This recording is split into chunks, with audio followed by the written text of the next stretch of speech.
şu dernekde ya bu agentlerin çöplek başları, yatan agentlerin hemmeti. Anladın? Ben anlamadım. Şemen öyle azat kayıt var. Şu derneğe vardılar açışlı.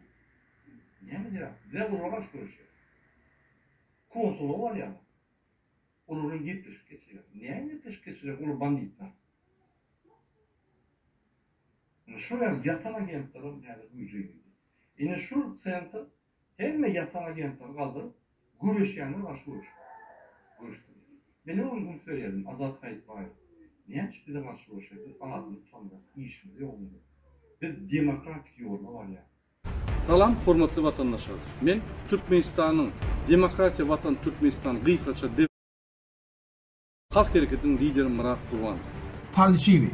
Sizin bilişiniz ýaly soňky wagtlarda biz Türkmenistan'da listovka paýlýar. Daşow, Leva, Mari, Ahal, Balkan vilayetlerine listovkalar paýlandy. Şu listovkany paýlan oglanlar Türkmenistan'ın grajdanlary Aşirov Didar ve Döwran Klyçew paýlap tutuldular. Ine şu adamları halaf etmek için advokatlara çıktıcıları maşgalatına kömek etmek için ve Avrupa'daki işleyen advokatlara çıktıcıları töläp bir fondaşlyk ýörüýte Aşirov Didara ve Döwran Klyçew golluk fondunu.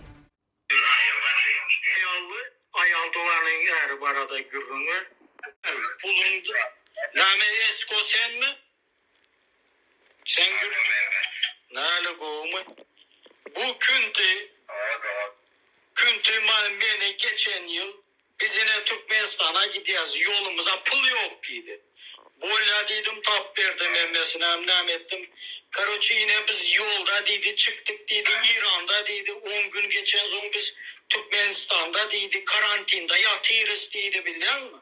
Şondan son karoçi yine biz karantindan çıktık dedi. Yine bir çap maşin gerek yine $300 pulu uğrat dedi. Boyla dedim adresini ver dedim. Doğru değil mi suka? Näme Merdan? Yine şu Özgümana bank kartını uğrattın. Doğru değil mi? Türkiye. Benim aldadı şu sukalar. Yine yurdun içinde şunyalı oğlanlar var. Tayyar. Yine kim nämeler değil. Yine siz hem şeyde aldayandır bu edeceğiniz keyin. Esko bana veret şundan pasportunu verdi, pasportun verdan ilamanıp öz adını boynuna alan o edeceğiniz keyin. İnanmasanız pasportunu görün şunu. Ne için göreniz o? Adını bilen boza ne onda hancar diye tuka bilen mi? Hemice şunyalı gürle. Yine adamlar tayyar bu yine bir can etsek şu ayağa galyalar garaşıp yörler. Yine şunyalı sıkıştırıp başlaya adamın ınamına giriyor. Adamın son bana can edip nomer alacak olmadın mı?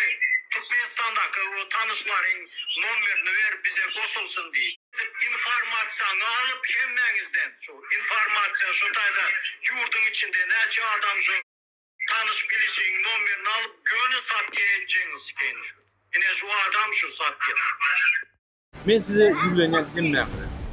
DBT'nin fondunu kıyın vermen türbeçlerin yine siz aydiyanlar Murat ağa neyeme kömektirden yine bize maddi kömek gerek bize sizin golluğunuz gerek kıyın vermen bizim fondumuzu kömek edin. Şimdi men size karşıtçık bolan hormatly vatandaşlar Türkiýedäki Türkmenistanyň Oğuz boyu diýen derneği yani Türkmen vatandaşlaryň urunun dernegine kömek edildi.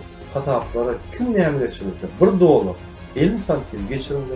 Bize kömek edildi. Pulunu men Ülkümün tut ya, canıvam yani ya, öyle de var. Näme indi sen silleri hem beni näme halk eklemeli mi?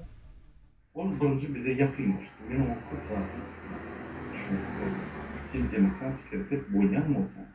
Şu adamın uyuşturucu aktivistlarından al yani. Şirket et, paralel et. Bizimle gelip vakti tiyatrodan aktör okuyor.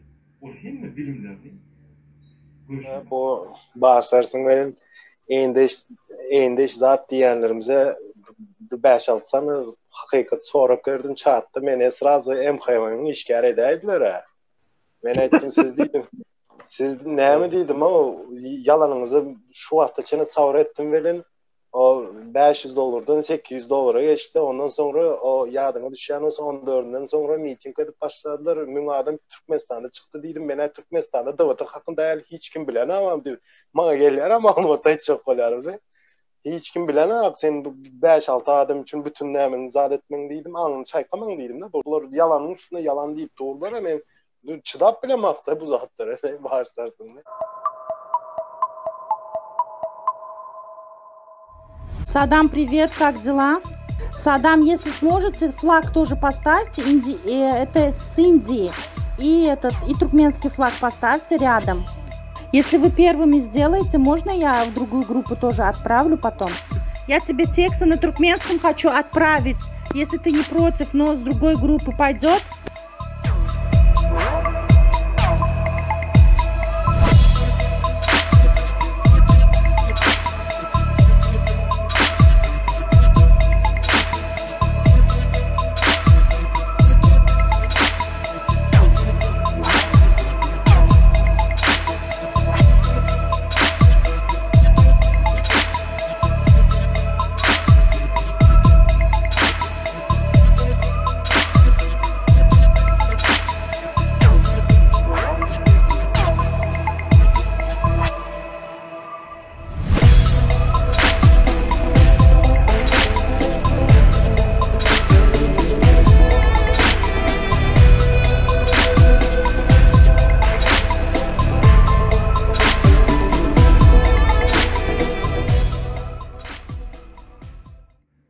Ben niye şunu edeyim kardeşim?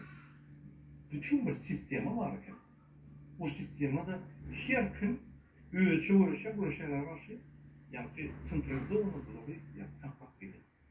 Finansiyel dedi. Hükümet gibi. Devlet buralarına biz monimleri, hükümette işleyen adamları, polisleri, emenbeşlikleri ve de prokuratura sultanın yoldaşlarına kovalık verdi. Şol adama kovalık verilse 800 dolardan 1500-2000 dolar alıp verilse.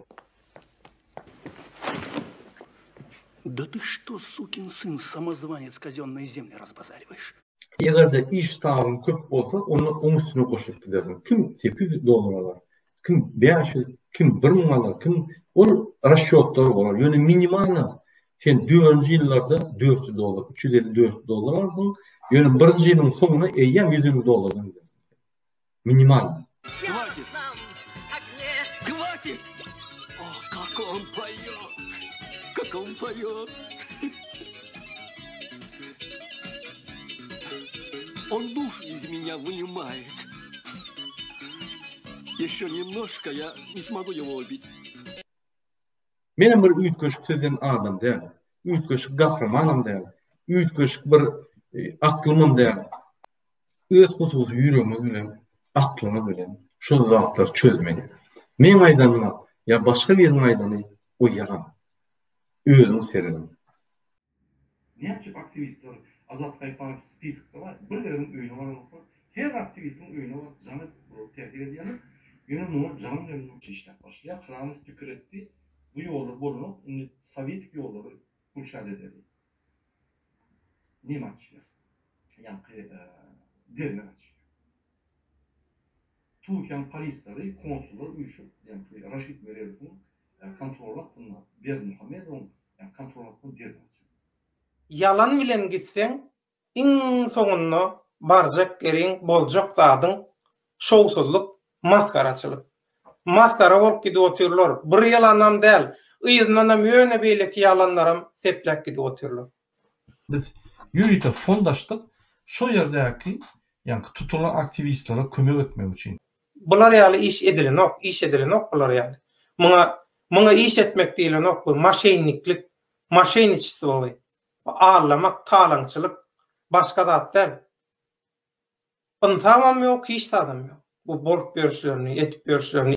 Şu fonda bilim aktivistler pulumuzu koşuyor. Sizlerin hürmetli adamlar xahiş ediyor. Eğer de mümkünçiliğiniz olsa, her kim mümkünçiliği göre 1 dolar, 2 dolar, 5 dolar, 10 dolar geçip bilenleri kömek edin. Pul sorayanız halktan.